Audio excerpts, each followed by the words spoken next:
야야 너진 또 이 컨텐츠 이미 다른 데서 봤어. 내 직업은 멀쩡하대. 2000 years later.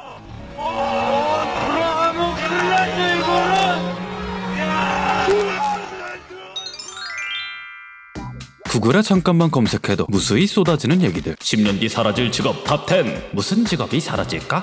여러분들도 이미 유튜브에서든 뉴스에서든 한 번쯤은 접해보셨을 내용입니다. 번역가, 텔레마케터, 캐셔, 제조업은 사라진다. 인공지능은 갈수록 준내게 똑똑해질 거고 여기 적힌 직업들은 모조리 기계에게 빼앗길 것이다 하며 절대로 해당 직업들을 꿈꾸지 말라고 말하는 컨텐츠들이요. 뭐 다 좋긴 한데 이렇게 사라질 직업들을 순위별로 쫙 보고 있자니 문득 이런 생각이 듭니다. 여기 적힌 직업을 이미 가지고 있는 사람들은 어떻게 하라는 걸까? 나이트 합시다. 자, 적혀있는 내용들을 조금만 더 자세히 들여다봅시다.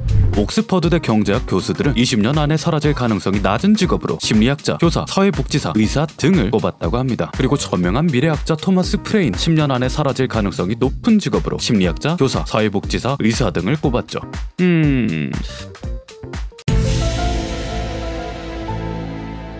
그래요. 얘네만 이러는 거 아닙니다. UN 미래보고서, 기플링어, 중국 소후닷컴, 한국고용정보원, 일본 노무라 연구소 등등등 나름 공신력이란 걸 갖춘 기관들이 내놓은 인공지능에 의해 사라질 직업군은 하나같이 다 달라요. 여기는 기자, 작가, 아나운서는 절대 안전하대. 여기는 또 절대 위험하대. 뭐가 좋고 뭐가 나쁘고 이렇게 입이 안 맞아서야 믿을래야 믿을 수 있나? 뭐 아무래도 오지도 않은 미래를 100% 예측하라는 건 불가능하겠지만 사라질 직업군이라고 내놓은 것들이 다 다른 결정적인 이유는 지희들이 안 해봤는데 어떻게 알아? 그 직업이 실제로 무슨 일을 하는지 모르기 때문일 겁니다. 단순하게 생각했을 때 군인은 총만 쏠 것 같고 변호사는 변호만 할 것 같고 은행원은 돈만 셀 것 같죠. 그러나 어떤 일이든 간에 실제로 해보면 상황은 훨씬 더 복잡하게 굴러가는 법입니다. 동네 슈퍼만 해도 바코드만 잘 찍으면 될 것 같지만 실제로는 발주도, 업체 계약도, 정산도, 마케팅도, 고객 응대도, 청소도 다 해야 하거든요. 그러니까 말이죠. 내 직업이 로봇들에게 뺏길지 말지 안 뺏기려면 어떻게 해야 할지에 대한 판단은 평생 경제 공부만 해오신 경제학 전공 교수보다 이걸 보고 있는 님들이 기준을 갖고 직접 따져보시는 게 가장 합리적이고 빠른 길이란 겁니다. 아니, 내가 그걸 어떻게 판단해?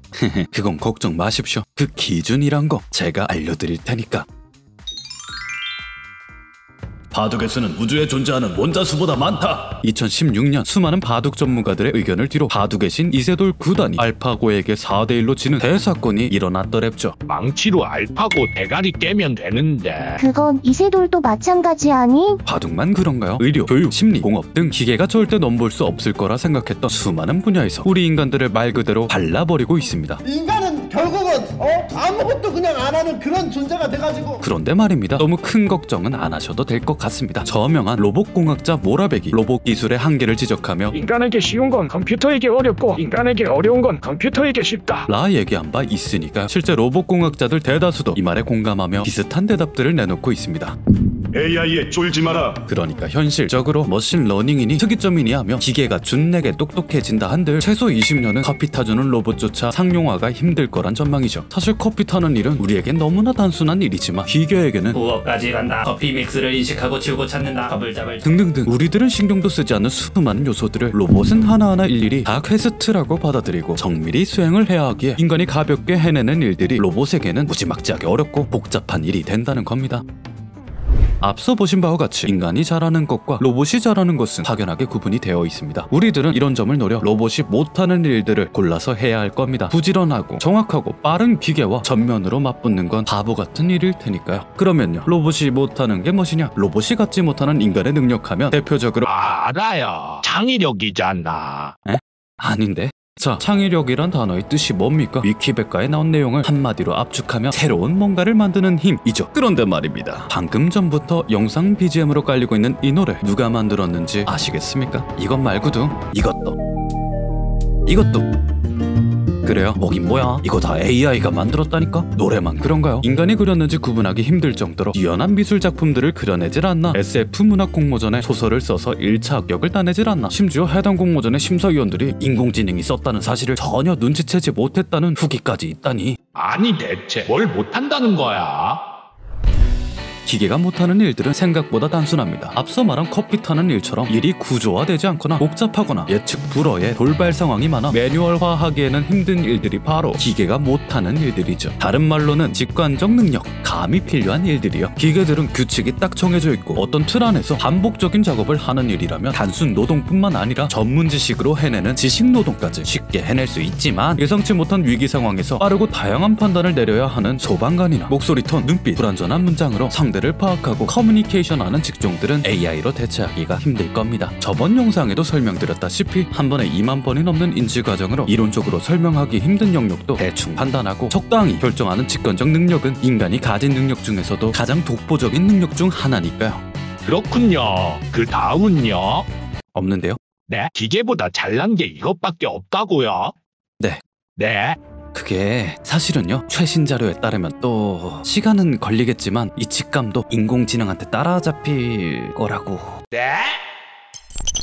아니, 그러면 대체 기계가 인간을 넘어서지 못하는 건 무엇이냐? 그래요, 이게 핵심이죠. 그건 바로 돈입니다. 자, 현실적으로 뭘 잘하냐 많으냐보다 직업이 사라지냐 많으냐에 초점을 맞춰야 하지 않겠습니까? 이런 논점에서 가장 중요한 팩트는 이겁니다. 기계는 돈이 없고 우리는 돈이 있다는 것, 그리고 우리는 우리에게만 돈을 쓰고 싶어 한다는 것, 이게 핵심입니다. 자, 한번 상상해보죠. 기존 인간들을 싹 다 밀어내고 팔등신 로봇 모델만 나오는 런웨이나 로봇 축구 선수만 나오는 경기들을요, 아무리 생각해도 이런 쇼는 이벤트성으로 한두 번은 괜찮을지 몰라도 꾸준히 사랑을 받는 콘텐츠가 되지는 못할 겁니다. 이유는 간단하죠. 우리 인간은 본능적으로 배타성이란 걸 가지고 태어나는 존재니까요. 로봇에게는 지금도 충분히 아이에게 수학을 가르칠 능력을 갖췄지만 그 어떤 부모도 자녀에게 알파고 과외 선생을 붙이려 하지 않죠. 이유는 간단합니다. 우리가 인간이라서죠. 실제 로봇 축구나 런웨이를 구현하기까지 엄청나게 많은 기술력과 시간이 필요하다는 사실을 제쳐두더라도 설령 그런 순간이 온다 한들 위 예시들처럼 인간적인 상호작용을 해야만 하는 직업들은 절대로 사라지지 않을 겁니다. 또한 말입니다. 같은 맥락에서 앞서 말한 로봇의 창의성이란 것도 무용지물이 될 가능성이 높습니다. 태생부터 배타적인 인간들은 아무리 재밌는 소설일지라도 글쓴이가 기계라는 사실을 알게 되면 이런 식의 반응을 보일 테니까요. 아, 뭐야, 기계가 쓴 거였어? 그러니 AI를 너무 무서워할 필요는 없습니다. 인공지능 전문가 조애너 프라이슨이 인공지능 무섭습니까? 그거 그냥 도구입니다. 라고 대답한 것처럼 기계를 만드는 건 결국 인간이니까요. 인간들은 스스로 필요로 하는 걸 만들 것이고 고도로 자동화된 시스템이 인간을 외롭고 괴롭게 만든다면 우리 미래의 로봇공학은 현실적으로 우리를 대체하는 자동화보다는 증강, 즉 인간의 능력을 파워업 시키며 보완하고 협업하는 형태로 발전할 겁니다. 야쿠르트 아줌마처럼요. 그러니 님이 어떤 일을 하고 계시든 너무 크게 걱정하지 마세요. 내 직업에 어떤 요소가 득이 되고 어떤 요소가 실이 될지 판단을 마치셨다면 이제는 그저 인간만의 역량을 닦고 다듬으면서 느긋하게 기다리기만 하시면 됩니다. 그리고 시대의 흐름이란 쓰나미가 기어코 찾아왔을 때 당신의 역량을 꺼내들고 파도 위에 신나게 올라타보자고요. 협업으로 더 큰 날개를 달지 비관하며 시대에 휩쓸릴지 선택하는 것은 오직 본인의 몫이니까.